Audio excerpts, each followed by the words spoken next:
Ici, nous nous engageons à protéger nos enfants, à protéger le Japon.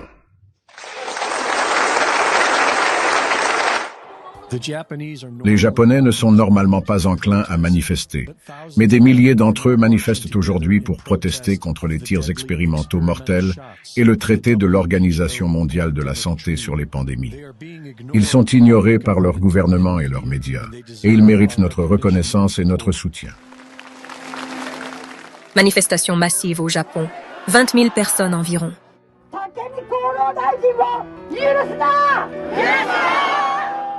Nous n'acceptons pas les vaccins contre la grippe à ARNM. Arrêtez de fabriquer des vaccins à réplicons dangereux.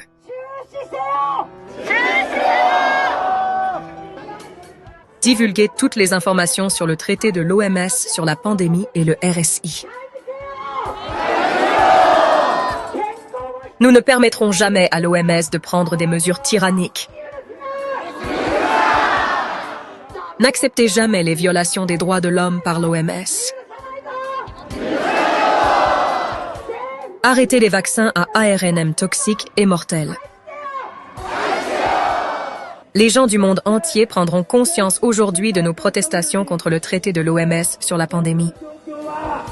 Ils lancent une action collective en justice pour les familles qui ont perdu des êtres chers à cause des injections mortelles, et pour ceux dont la vie a été détruite. Les plaignants sont entendus lorsqu'ils racontent leurs histoires douloureuses. Puis vint l'autopsie, un moment où mon fils, autrefois plein de vie, gisait seul dans une pièce sombre et froide, dans une boîte en aluminium argenté, attendant d'être autopsié pendant une journée entière. Cette image refuse de quitter mon esprit. Je ne peux pas l'oublier. Ne détournez pas le regard de la réalité.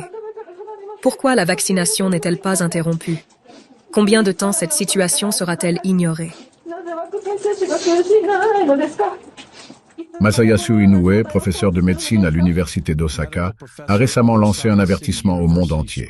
Le Japon a passé un contrat avec l'OMS pour développer un nouveau vaccin contre la maladie X. Ce vaccin devrait être déployé dans le monde entier dans le courant de l'année.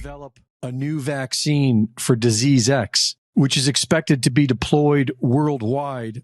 Un plan a été mis en place pour réduire à moins d'1 an le temps de développement des vaccins, qui prend habituellement plus de 10 ans. Opération Warp Speed.